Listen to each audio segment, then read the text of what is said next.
leave a like and subscribe.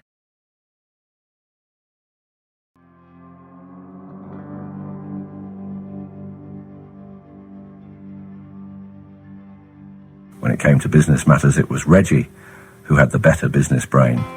Ronnie, as generous and kind-hearted as ever, preferred to give money away. In those late 50s, lots of people were coming out of prison, and word soon got around that Ronnie Kray was a soft touch. People I'd never seen before would come into the club, and Ronnie would give them 50 quid out of the till. The next day, it would be someone else. It never seemed to stop. Reggie and I would get very uptight about it. We said we didn't mind helping people, but we had to draw the line somewhere. It didn't cut much ice with Ronnie. "What do you want to do? Show ourselves up," he said. "People come home expecting to be given something. Do you want us to get a bad name? Do you want people to think we're tight?" Reggie said, "We'd better slow down. That's all, we're overdoing it." Ronnie wouldn't have it. "You may think we are, but I don't. It's not going to change. That's how it's going to be." It was frustrating not being able to reason with Ronnie. I'm sure he thought there was a bottomless well of money he could dip into when he liked. And when there wasn't any there, he'd moan about it.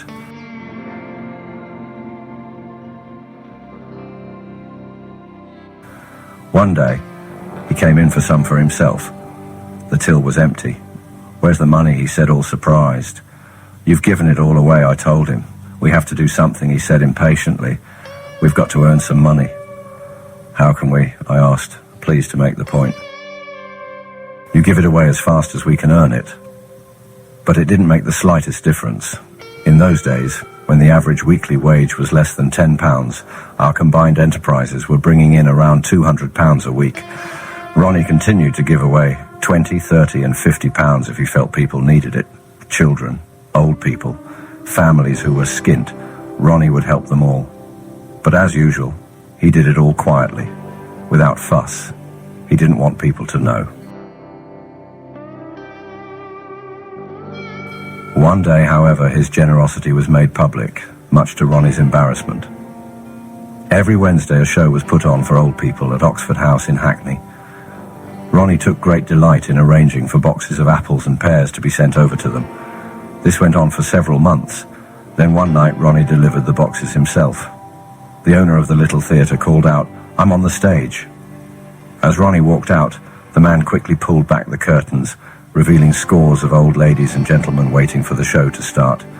He pointed to Ronnie and said, "I thought you'd like to know that this is the gentleman who sends the fruit." Then, to Ronnie's horror, he said, "Let's have 3 cheers for Ron." Ronnie blushed. He couldn't wait to get off that stage. If we had to pay a bill for, say, £100, Reggie or I would put the money away. But if someone came in and Ronnie felt they needed the money, he'd give it to them without thinking about it.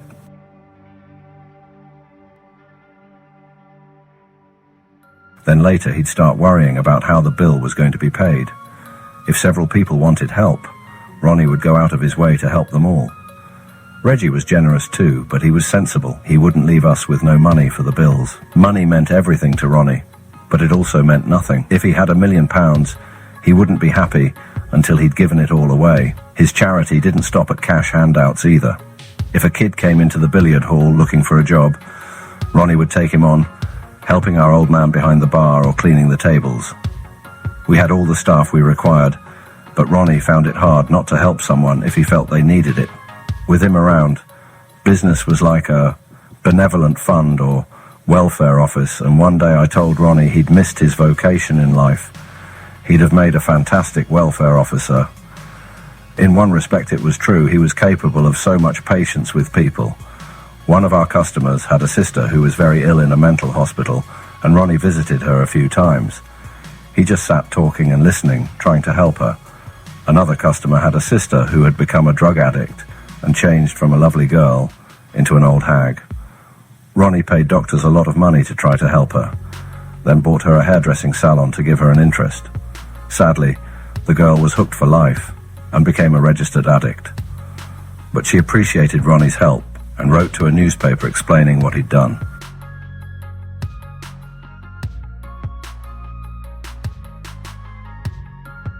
When Ronnie learned that a certain bloke had ruined her life by forcing her to have drugs at a party, he smashed in the door of his home and gave him a hiding.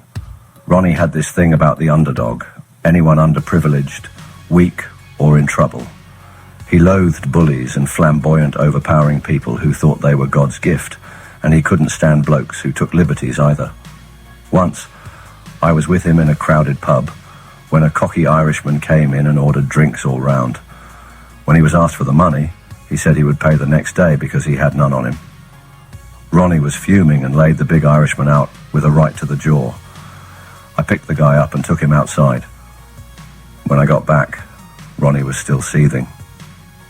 What a liberty, he said, walking in like that, then saying he'll pay when he feels like it. The irony is that if that arrogant Irishman had gone up to Ronnie and asked to borrow some money to buy a round, Ronnie would no doubt have given him some.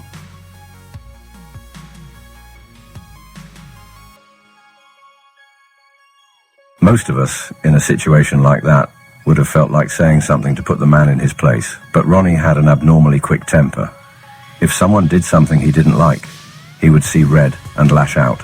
One night there were about 20 of us having a quiet drink in a pub when two guys came in and started staring at us. I asked the group if anyone knew who they were. No one did. I said that when I bought the next round, I'd go over and see if they said anything. A little while later I strolled over, unaware that Ronnie had followed me. I was ordering the drinks, waiting for the two blokes to say something, when there was a scuffle and they both ended up spark out on the floor. The governor looked at me stunned and said, "I don't know if I saw that or I didn't." Ronnie got the two guys to their feet and took them outside.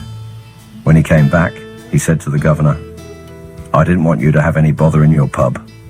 I told Ronnie I had gone over to see what was happening, but he said he knew what they were up to and didn't want any part of it.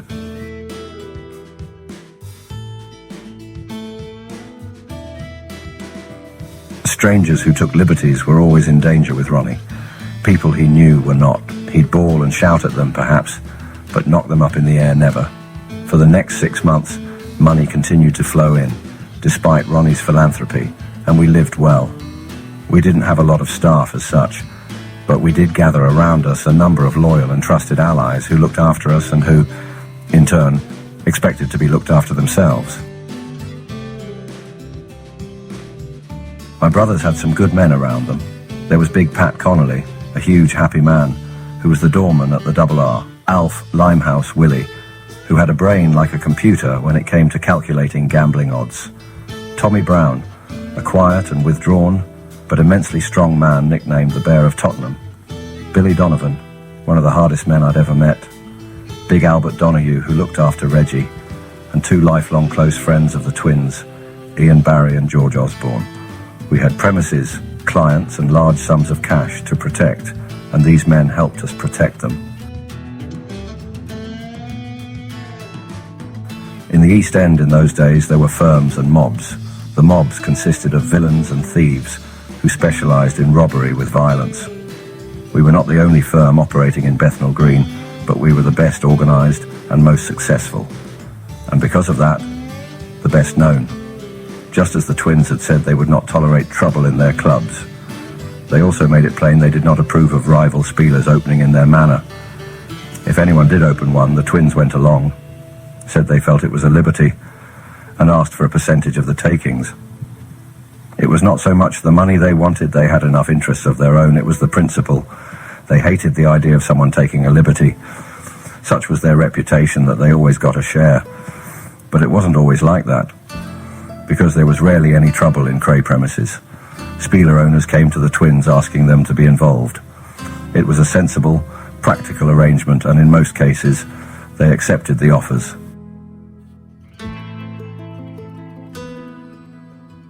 Mum, as always, was the centre of our lives. And when Esmeralda's barn started lining our pockets, the twins and I were keen to give her everything she had ever wanted. She wanted very little.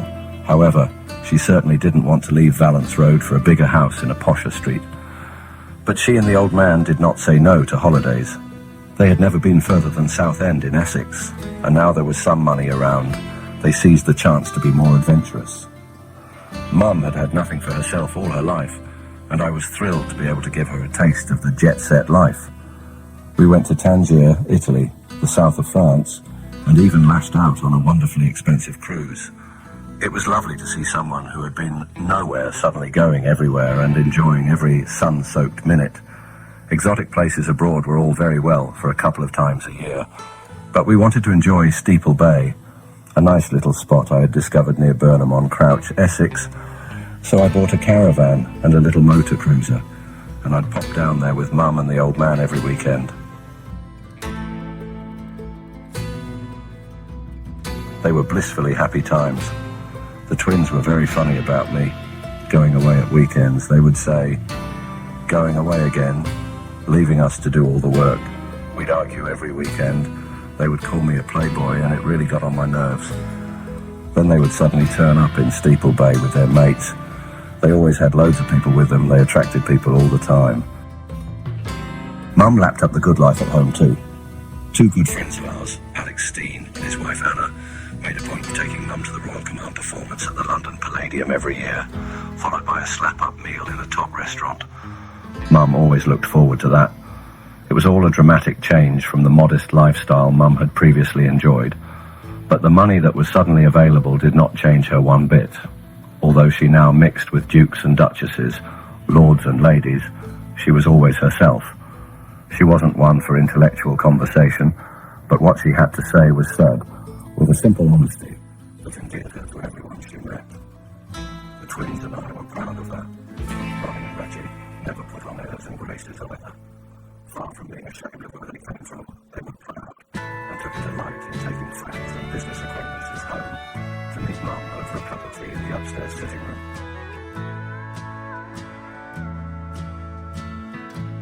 I was sitting in that room talking to Ronnie one day when the phone rang.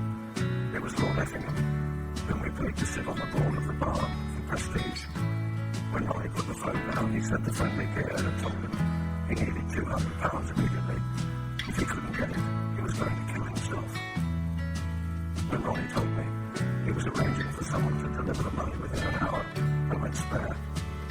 I said it was an obvious ploy to get money, and Ronnie was mad if he fell for it. But he would have none of it. He said he wouldn't be able to live with himself if something happened to Effingham.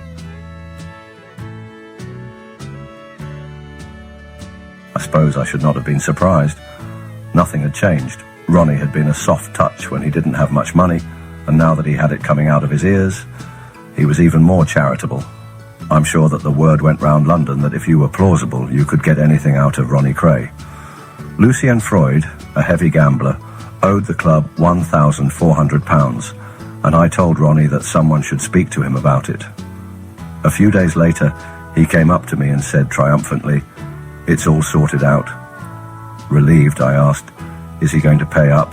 "No." Ronnie replied, "I told him to forget it." I said, "What?" "We wanted to see him back in the club," said Ronnie casually. "It's better for us to have his custom." I tried telling him he had made a bad mistake, but Ronnie just said, "Don't go on about it. I've done it now." My dismay at his misguided generosity deepened a few days later when I learned that Freud had offered a very valuable painting as collateral for his debt, and Ronnie had turned it down.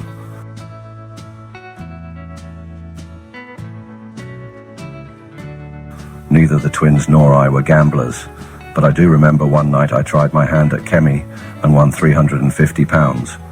Well pleased with myself, I told Reggie, who immediately thought he'd have a go. I saw him about 2 hours later, and he was falling about laughing. "How much did you win?" I asked. "Nothing," he said, highly amused. "I did £750 in an hour." Reggie was not as careless with money as Ronnie, but when he had it, he was not afraid to spend it.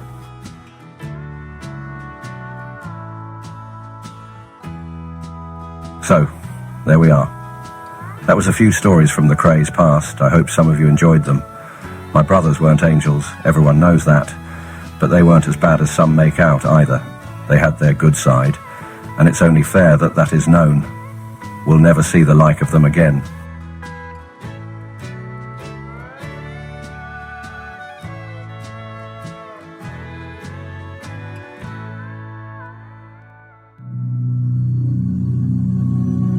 Thank you for watching. If you enjoyed the video, please join our Facebook Facebook group. It's called Krays Crime Lords of London. We're a friendly moderated group with over 1,000 Kray and other celebrated gangster videos available for view. There's also thousands of images in the photos sections. The link for the group is in the YouTube description section. I hope we see you there soon.